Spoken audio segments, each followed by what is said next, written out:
I sincerely apologize for the abrupt ending of the video. I didn't realize Matt got an emergency order in. There was an emergency meeting, and he would like his brother to be there. What we're going to relay to you is this constant Chinese change of design.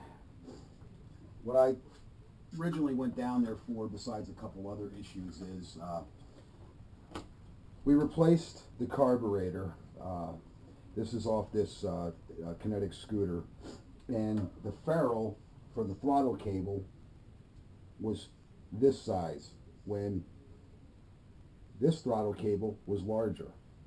This is a 5mm with a 2-pitch thread. This is why I said about being literate. You don't have to be literate with us. We already know a lot of this stuff. I would have had to either buy another cable, or I had to, since I have the knowledge or whatever, I went down there and I straightened that engine out, that I could hook that new carburetor up without much of a hassle. But a lot of you people get a new part and you got to change a bunch of other stuff, or you have to take it back and then you throw something that's in fairly brand new shape away. The gist of our meeting when Dave is there, I want to tell you, out of all honesty, we won a lot of race car races. I had actually another mentor. He actually started out as an arch enemy with me on the racetracks. We probably cost a couple children their future in all the money we spent wrecking each other into the wall. But 5 championships later, I'm still standing here. My health, like I said, my health went downhill over the last couple of years, but that's what happens when you get older. I don't think I could bang and bounce off of walls like I did down at Flemington Speedway. Christ, some of the bigger tracks, Dover, we have killed each other down there, and I'm standing here today wondering how the hell I would never think of doing some of the crazy stuff that I did back then. The point I'm trying to make is those machine shops were the difference between a lot of us still being alive and dead, when a lot of guys relied on those over-the-counter parts, cheap stuff out of Jegs, Chinese made. We used to take a lot of parts, like we're doing. The point we're making with the video is, this Chinese shit got out of hand. They've altered the designs that you got to keep buying and buying and buying. You can't keep anything standard. Our parts, what we're going to try to do is the stuff that you buy from us. Like I said, that new triple laser jet water cutting machines down there. Matt's modernizing, and I want to get off a roof, so I might eventually end up working in there. We want to change the industry and keep people. We want to shove it right back up the asses of the Chinese. We want to make this stuff better. There's already other places making parts and sprockets and different things. Buy that stuff. If it says from China, okay, until they can start straighten themselves out the way they conduct their business. Those SHA carburetors, I told you I had a pile of them. I just dropped 2 of them off because Bob's going to machine some of the intake stuff that we have. But I've got a ton of them. Bad. I got to start clamping down on eBay when I get this stuff. I don't have a lot of time to get what I call reciprocity, to get eBay to make good for the bad parts. I've gotten a lot of it over the years. The industry, we want to change that. So Matt didn't think it would be fair without having an organized train of thought and just coming out of the meeting. That's why I shut the camera off. That was the principal's office, actually, where I went to, in that old school building there, the front office. Probably a lot of kids in there shit a Twinkie over the years, back in the 1920s and 30s and 40s and 50s when they went to school there. That's our office. That's the hot seat in there. When something goes wrong or whatever, we call it our war room. They make a lot of parts for the coal industry and stuff up here. So Matt and I are going to try to make to the point that you people that want to enjoy these little machines, I want to get people away from thinking I can get that on Amazon, I can get that on eBay, I can get the same thing. No, you can't. And Matt's going to stress that. What we make down there is an engineered product. It's what won us races. The point I'm trying to make is, back when I raced and stuff, I used to take a part that had it had some sort of obsolescence built into it, or it was a mal design. It could have been made better. That's what made us good drivers on the racetracks. That's why I always stress people about good tires and brakes are what saves you. And if you don't have the right components all functioning together, a lot of competitors out on the track, they've been race car drivers for years. Rick Mast was one of them. I don't know how that guy, I don't remember a race when he could stay off the wall. There were a lot of guys, they were just there as competitors, but there were a lot of guys, we came there to win. And that's what this is. We're trying to show you that even though it doesn't fit, we can make it fit.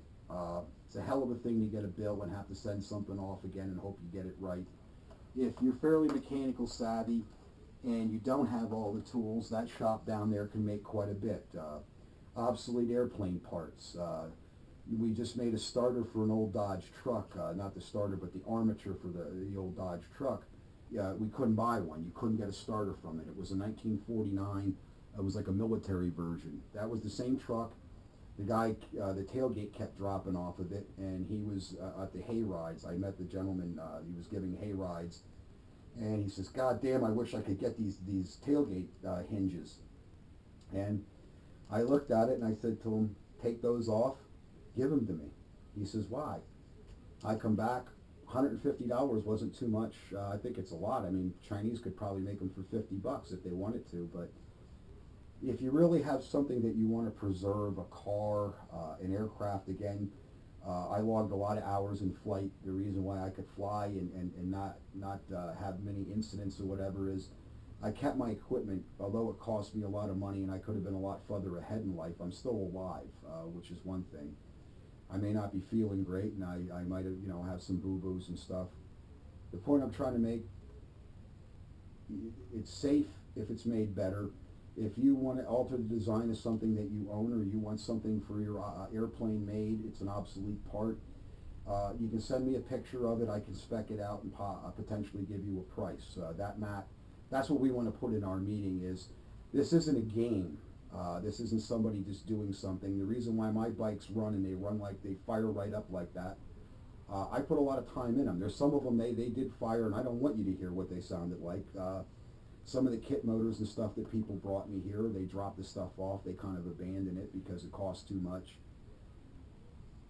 Safety and your life are priceless. You as a customer, my customer, your life is worth more to me. We do not deliberately make something shabby. We try to do overkill. Would we want to get sued for a mistake for something that we made? No, and we don't think that would be fair, because our objective is not to hurt you. Our objective is to make something better and make you understand that these things can have lethal consequences. But relying on all this Chinese shit and buying one thing after another and running from here to there or ordering, you're just enriching them to build more missiles and bombs and a bigger military complex, when there's people over here in America that have families to feed and pets to feed and kids to educate. We're not out to get in your wallet. We're out to get in your heart.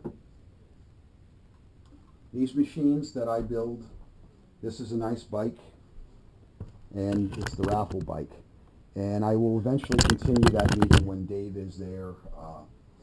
We can discuss, there's a lot of cars, road runners and different things. That's a big Mopar mecca down there.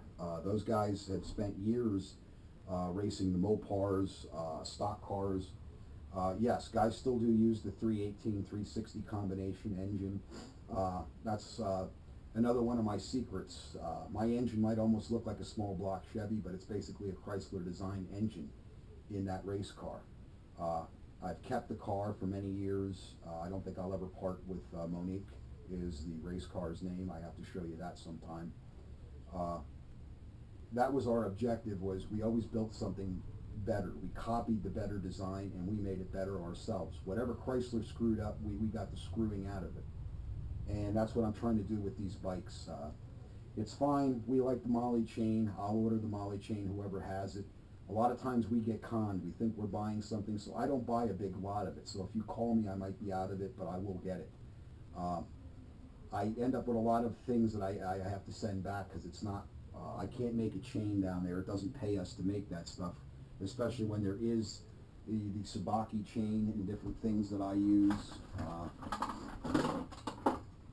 This is a very heavy roller chain, and it has a heavier, different appearance than the change you're going to get with those kit bikes, Bikeberry, I call them dingleberry.com, and the other ones.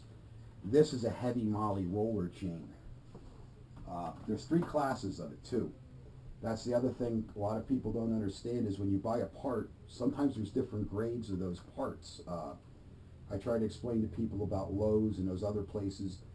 I have a 15 amp saw in my truck, and what they try to pass off at Lowe's and them for 13 amp saws and 14 and 15 amp saws, they're built specifically for the retail industry to make a buck. They're not the tools where you're going to go to, say, Team Supply or Sharkin or Granger. There you're going to get the heavy real McCoy, and they're going to get a goddamn good buck for it because business isn't good for them. They're not selling like they used to. And you don't get the discounts and coupons and stuff for Granger and Sharkin and Team Supply and different things.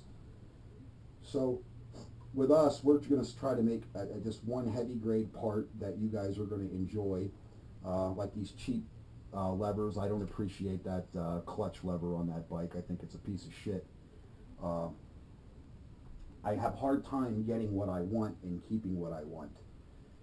Just like this hanger queen, we have an aviation, it's called a hanger queen. That's an expression. This thing's been here forever, and it's cost me a small fortune, and the guy that owns it a small fortune. Together, that bike probably cost about 2 times what it originally had cost, but it's a piece of history. So if you're interested as a collector, the engine's all redone. I got that back about 2-3 weeks ago, and it's been sitting here until it's rained, and it's continued to rain. So tomorrow that bike would probably run. I had started on it until I found out I got everything all bolted up and found out the goddamn throttle cable did not fit. So I had to take it all back apart, take it down to Matt. It's been nothing but a nightmare for me and the guy that had owned it, and I think he's going to be glad to get rid of it. I don't think he could pay my bill for what he owes me, so we're going to try to work something out with it, amicable. I'm going to set this back down.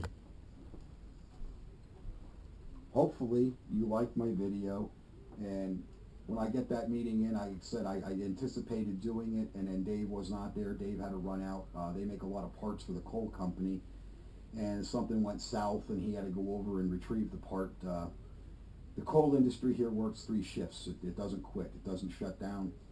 7 days a week. The weekends, a lot of the guys are off. The maintenance crews are on. And that's when shit really goes wrong, is after the maintenance guys, they realize they can't fix it. It ends up over there at Matt's, or Matt's guys have to go over with the big truck and pick up whatever it is, because they fix anything from the conveyor lines to the crushers, the breakers, even the Euclids. They make certain parts to keep the Euclids running. So that's what Dave went to. And Matt said it wouldn't be fair because we want to hit the Chinese back with that shop, and we want to give you a better product. So hopefully you realize that that's a 100 and some odd year old building there now. It's going to be 100 years old probably in a couple days.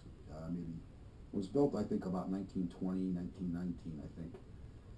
I read the cornerstone. I think it said 1919 or 1918. Take it to heart. Not all these motorized bikes are the same. I make a different product that I want you to buy. Okay, you can buy a complete bicycle here.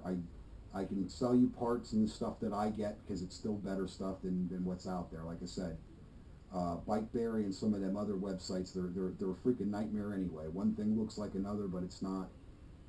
I try to standardize things, and as I said, I'm going to sell just heavy duty parts, or I'm going to get in and order from the companies that are making the better stuff. Like I said, I can't make everything. Specific parts I make. Buy the whole bike put together is my advice. But if you need a replacement part, and if I have it, when I have them in stock, I'll sell it to you.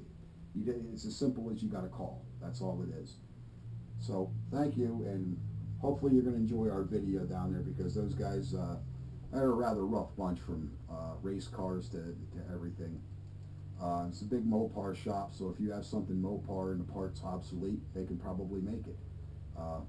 Chevrolet the same way. I'm like that with the old Chevy trucks. I will make my own parts. I'll make them down there. So thank you. Thank you for paying attention.